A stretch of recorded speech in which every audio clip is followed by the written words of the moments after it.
विपक्ष के पास कोई मुद्दा नहीं, अग्निपथ को मुद्दा बनाकर युवाओं में फैला रहे भ्रम। सुनील भराला।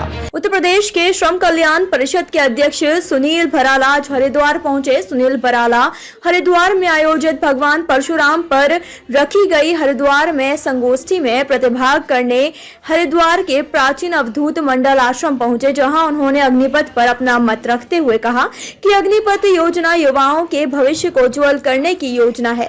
कुछ लोग इस योजना को गलत तरह से युवाओं को समझा रहे हैं और मैं युवाओं से अपील करना चाहूंगा कि वह पहले इस योजना को समझें। सुनील भराला ने कहा कि विपक्ष के पास कोई मुद्दा नहीं बचा है, इसलिए विपक्ष ने इसे मुद्दा बनाकर युवाओं में भ्रम फैलाया है और मुझे विश्वास है प्रधानमंत्री नरेंद्र मोदी के सपने को युवा समझेंगे और युवा अग्निवीर बनकर देश की सेवा करेंगे। वहीं इस दौरान सुनील भराला ने कहा कि मैं युवाओं से कहना चाहूंगा कि वह अपना भविष्य इस योजना से जुड़कर उज्जवल बनाएं और देश की सेवा करें। मैं उन्हें आश्वस्त करता हूं कि इस योजना से उनका भविष्य उज्जवल है, किसी तरह की भ्रांतियों में ना आए, इस योजना को पहले सही से समझें। हरिद्वार उत्तराखंड से विनय सैनी की रिपोर्ट।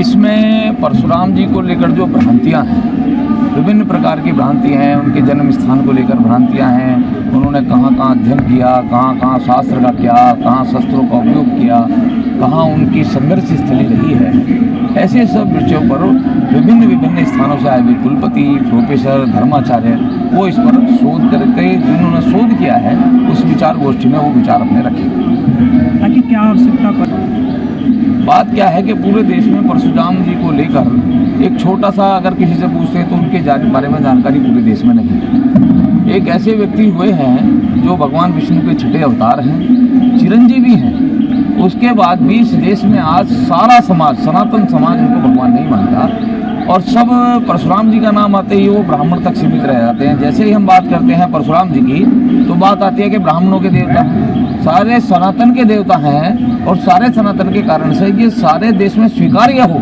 कि परशुराम जी सनातन धर्म के भगवान हैं। सनातन धर्म जिन रामचंद्र जी को भगवान मानता है, उन रामचंद्र जी ने जिनको भगवान माना उनको देश आज भगवान मानने को तैयार नहीं है। इसलिए राष्ट्रीय परशुराम परिषद के बैनर तले ये इस योजना को जो विद्वान लोग हैं जिन्होंने इन पर काम किया है, खाली नेताओं के भाषण से नहीं चले, जिन्होंने इस पर काम किया है, उनकी जन्मस्थली कहाँ है, उन्होंने कहाँ कहाँ संघर्ष किया, उन्होंने कहाँ कहाँ अध्ययन किया, वो लोगों के सामने आए, पुस्तक के रूप में सामने आए।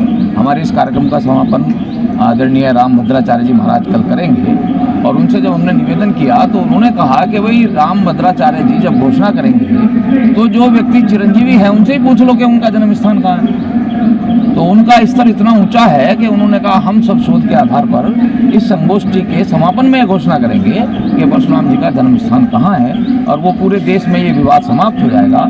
ये संगोष्ठी इस देश के लिए बहुत महत्वपूर्ण है। कलयुग में भी कि आने वाली पीढ़ियों के लिए भी इन प्रश्नों का समाधान हो, इसके लिए मैंने काशी विद्युत परिषद को भी कहा है, अपनी उत्तराखंड संस्कृत विश्व का और परमार्थ निकेतन मिलकर एक इसके लिए योजना बनाएंगे। केवल इतने नहीं, बाकी भी जो पुराणों में या मनुस्मृति के लिए लोग कई बार दोष लगाते हैं, ये गलत है वो गलत है। सच मानिए हमारे महापुरुषों ने, ऋषियों ने जो दिया है वो इतना अद्भुत है, अलौकिक है, लेकिन फिर भी जो प्रक्षिप्त आ गए हैं उसमें, प्रेक्षक आ गए हैं उसमें, उन सबको ठीक करने के लिए ये विद्वत मंडली बैठेगी और इसके ऊपर अपने विचार देगी और फिर आने वाली पीढ़ियों के लिए इसको शुद्ध सारा। इसलिए आज ये चिंतन इसलिए हो रहा है कि क्या किया जाए इसके लिए सारी बातों को। क्या क्या सवाल हैं गुरुजी जो रखे जाएंगे? सवाल तो इतने सारे हैं, सच्ची बात तो ये आज तो नए ढंग से सोचने का, मैंने कहा ना कि आज इस देश को महाभारत की आवश्यकता नहीं है, इस देश को महान भारत बनाने की आवश्यकता है।